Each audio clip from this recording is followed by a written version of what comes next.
you have inventory issues on Amazon, or you never want to have inventory issues, right? Well, let me show you 5 ways to forecast your inventory on Amazon, some options that we use, and some other options that you can use for free. I'm Josh Hackett, CEO and founder of EHP Consulting Group.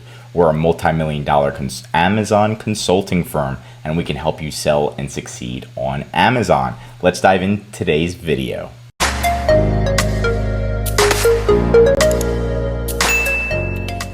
One of the best ways to check out your inventory and see, okay, let's forecast 90 days, 120 days, is to manually check your sales on a regular basis. So what you can do is you can find your ASIN into Amazon Seller Central. Then you're going to go to your orders tab. You're going to go and find your ASIN. You're going to type it in, and then you're also going to do a custom date range. I would recommend to do the last 3 days. So let's do the last 3 days first, and then get your ASIN, plug your ASIN in here, and again, this is the Amazon Orders tab. And we can see 35 orders in the last 3 days of this ASIN. There are some canceled, so you can also do Control F, type in canceled really quick. You see that around 2 were canceled, so about 33 in the last 3 days. So 33 sales in the last 3 days. And then how many days are in a month on average? Around 30. So you do this, multiply it by 10, and that's 330 sales every 30 days. So that's how much inventory you need to have, most likely every 30 days. Now, what I like to do is to have 120 days worth of inventory at all times, because problems happen on Amazon. Amazon takes an extra 30 days sometimes to check in your inventory. Sometimes things get lost, and then Amazon finally finds it. So you want to have extra inventory. On top of that, even if Amazon checks it in, it may not be Amazon Prime, which means that you're not generating as many sales, because what customer doesn't want to buy an Amazon Prime listing?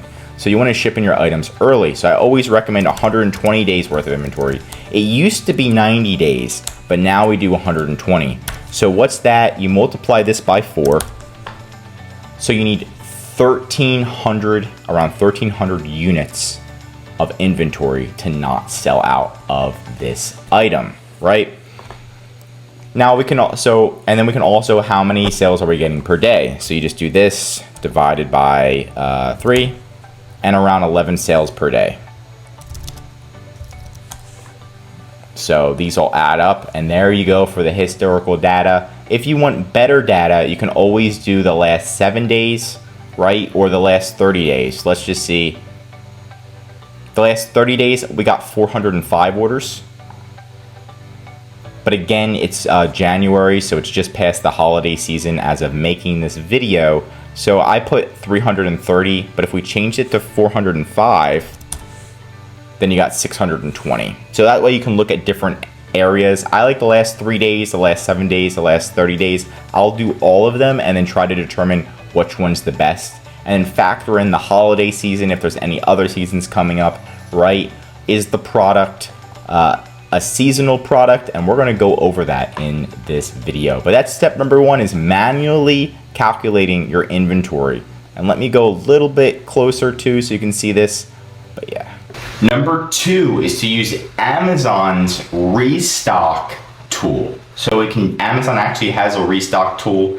It's not the best, but it's better than nothing. I like the manual the best, so you can double check the data and see the actual data. But the next up is Amazon's tool, which is going to help you stay on top of your inventory. So all you have to do is log into your Seller Central account, go to inventory, and then you go to your dashboard. Once you're at your dashboard, then you're going to be able to click down and you'll see this and restock inventory tab. This is where Amazon recommends different inventory to restock. So it's going to give you the sales summary, right? And it's going to say your price, total days inbound, recommended replenish quantity. It's this one right here. It's going to tell you how much Amazon recommends to replenish. Right now it's 67 units, right? And recommended ship date. This is a great tool so you can see exactly how much inventory Amazon is recommending that you send in And then you can also check manually. The next thing that I want to talk about, I talked about at the beginning of this video, is seasonal trends. So make sure you're factoring in seasonal trends. Like for Q4, aka December-ish, usually the sales are going to increase by ×3 or ×4. So I like to have 4 times as much inventory. So if it is December, let me see, I'm just going to put, there you go, seasonal trends, December. So that means if I need 120 days worth of inventory, this is like Q4, which is actually 90 days. But let's say for December, I'm going to multiply this by 4. And I'm going to need 1,300 units just for December. And then November, maybe I'll multiply it by 3. So this is my regular amount of inventory. If my regular amount of inventory I need is around 1,300, then I'm just going to multiply this by 3. Sorry, this one. For every 30 days, I need this by 3. And in October, it's not going to be picking up as much, but you can still have extra inventory ready to go. So you multiply this by 2. So I have October, November, December ready to go. You can also start and do September, but September the sales don't pick up too much. October is when things really start to get going. November, you're going to see the sales, and December, it gets crazy. So you need to be ready for the seasonal trends. You need to have the inventory forecasting ready for those dates, so that way you have the inventory ready. And if your product is seasonal, so maybe it's for Halloween, you need to factor that in as if you were factoring this in, right? If you were selling maybe a Halloween costume or a costume in general that's making good sales, but for Halloween, most likely it's going to spike.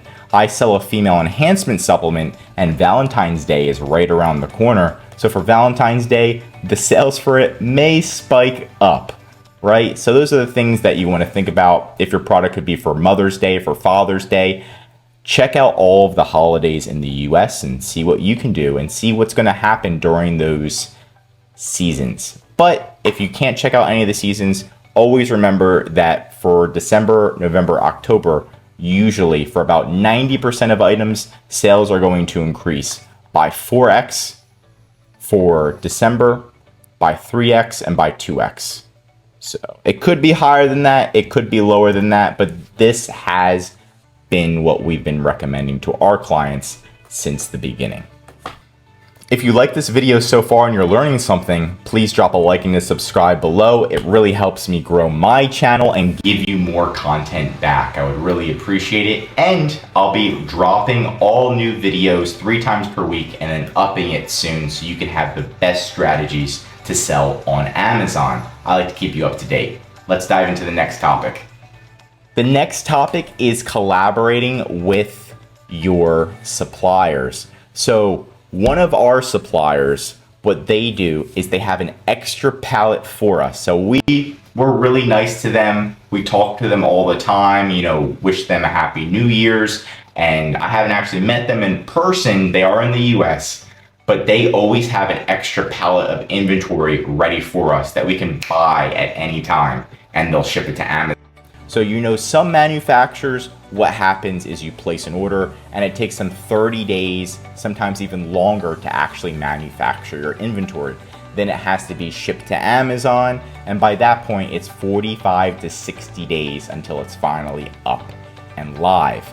That's why we recommend 120 days. But if you have good communication with your manufacturer, you can have a call with them and let them understand how Amazon works. And say if they had an extra pallet on the side, not that one that you already paid for, but one that they just have on the side for you, then that way, right when it's ready, you can pay them.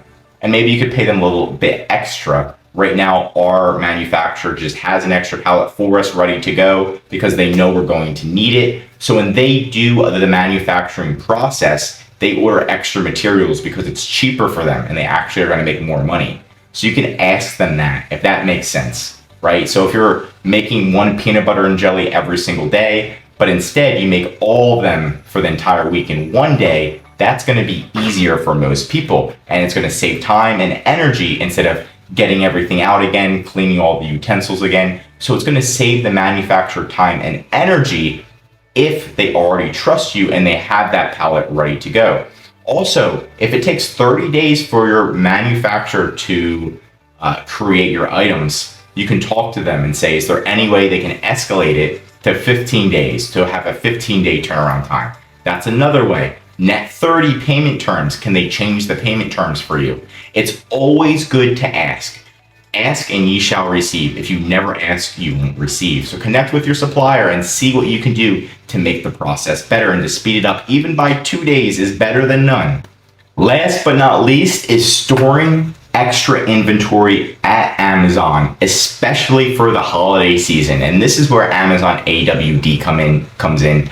Amazon AWD has one of the best fees. It's pretty much a storage facility for all of your items. Right when your items are running out of stock on Amazon, Amazon's going to ship your items from this special AWD warehouse that they have and ship them directly to the fulfillment warehouse. So you can always have inventory. It's pretty much backup inventory, and Amazon's not going to charge you nearly as much, and it's not going to negatively impact your Seller Central account. So what a lot of our clients are doing now is, instead of keeping them at a 3PL, you can keep them directly at Amazon's 3PL warehouse.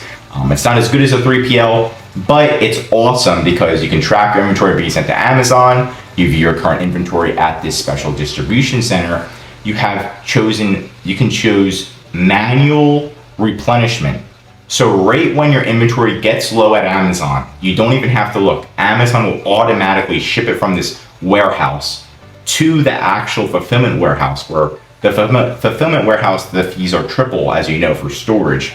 But this one, it always is a lot cheaper, like 3 times cheaper. So it's going to ship it to this new one, and then automatically you're going to have inventory ready to go. It's good backup inventory. If you had a 3PL, then the 3PL isn't able to look at your Amazon Seller Central account most of the time. So they're not able to automatically replenish it. Also, it takes longer because the 3PL has to label it a certain way. With this, Amazon does all the labeling. You barely have to do anything. You click one button, Amazon takes all of this inventory and ships it here for you.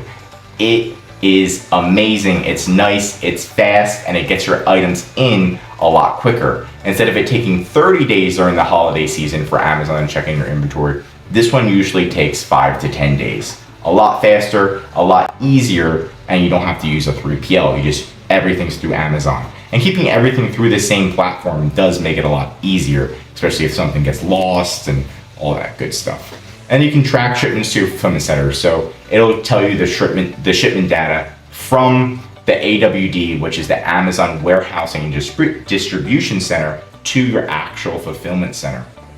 So that's a lot of data we talked about today in this video. I hope you learned a lot. Number one is the historical data for sales, utilizing Amazon's forecasting tools, collaborating with your suppliers, and then last but not least is Amazon AWD and utilizing Amazon AWD. I'm Josh Hackett, CEO and founder of EHP Consulting Group, and if you need help selling on Amazon, feel free to contact us here. We're always ready to help.